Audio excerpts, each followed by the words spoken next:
வணக்கம் நண்பர்களே, நான் உங்கள் கிச்சா பேசுகிறேன். மகாபெரியவாளுக்கு இவ்வளவு ஞாபக சக்தி இருக்கே அப்படின்ற ஒரு பாட்டி.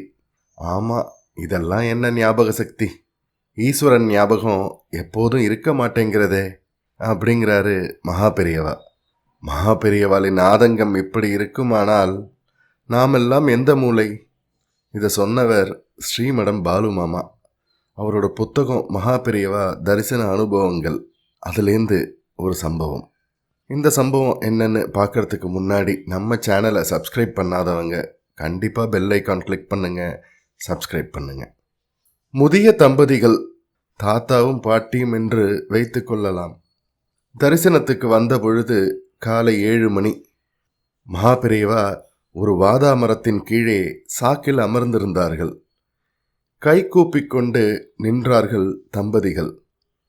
மகாபெரியவா கேட்டார்கள், இந்த மாதிரி ஒரு வாதாமரம் உங்கள் வீட்டு வாசல்ல இருந்ததே, இன்னமும் இருக்கா?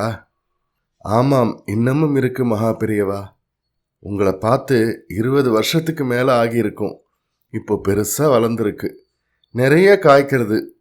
தெரு பசங்கள் கல்லை வீசி எறிந்து வாதாம் பழத்தை பொறுக்கி தின்கிறார்கள். கூடத்தில் ஒரு பத்தாயம் இருந்ததே, அதிலே கரையான் அரிச்சு ரிப்பேர் பண்ணுற மாதிரி ஆயிருந்ததே, அதை அப்போவே ரிப்பேர் பண்ணியாச்சு. அதில் தான் சாப்பாட்டு நெல்லை கொட்டி வச்சிருக்கோம்.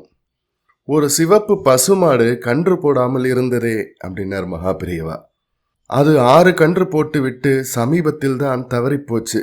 கன்றுக்குட்டிகள் எல்லாம் நல்லா இருக்கு, நல்ல வம்சம் அப்படின்னு அந்த தம்பதிகள் சொல்கிறாங்க. ஐயங்கார் கணக்கு பிள்ளை இருந்தாரே, திருநட்சத்திரம் 80க்கு மேலே இருக்குமே. சதாபிஷேகத்துக்கு 2 வருஷம் முன்னாடி வைகுண்டம் போயிட்டார். எட்டுக்குடி முருகனுக்கு தைப்பூசம் காவடி எடுக்கிற வழக்கமாச்சே. உங்கள் புத்திரால் யாராவது காவடி எடுக்கிறாளா? மகாபெரியவா கிருபையாலே எட்டுக்குடி முருகன் கைங்கரியம் நடந்துன்னு இருக்கு. வடுவூர் துரைசாமி ஐயங்கார் வைமு கோதை நாயகி அம்மாள், பம்மல் சம்பந்த முதலியார் நாவல்கள், மதன காமராஜன், விக்ரமாதித்தன் புஸ்தகங்கள் எல்லாம் அலமாரி நிறைய இருந்ததே, இருக்கா? யாராவது படிக்கிறாளா அப்படின்னு கேட்குறாரு மகாபெரியவா. புஸ்தகங்கள்லாம் இருக்கு, யாரும் படிக்கிறதில்ல அப்படின்றா அந்த தம்பதிகள். ராமாயணம் பாராயணம் செய்து கொண்டே இருந்தாயே, நடக்கிறதா? கண் சரியாக தெரியவில்லை, ஒரு சர்க்கம் மட்டும் படிக்கிறேன் என்றார் அந்த தம்பதியினர். கேட்டுக்கொண்டிருந்த பாட்டிக்கு ஆச்சரியம் தாங்கவில்லை. கிராமத்துக்கு எத்தனையோ வருடத்திற்கு முன்னால் மகாபெரியவா விஜயம் செய்த போது இவர்கள் வீட்டுக்கும் விஜயம் செய்து 1 மணி நேரம் போல் தங்கியிருந்தார்கள். அப்போது பார்த்தது கேட்டது எல்லாம் பதிவாயிருக்குமோ? பாட்டி சொன்னால், மகாபெரியவாளுக்கு இவ்வளவு ஞாபக சக்தி இருக்கே, நான் அந்த அகத்திலேயே ரொம்ப நாள் இருந்திருக்கேன். பெரியவா கேட்டதில் பாதி விஷயம் எனக்கு நினைவே இல்லையே.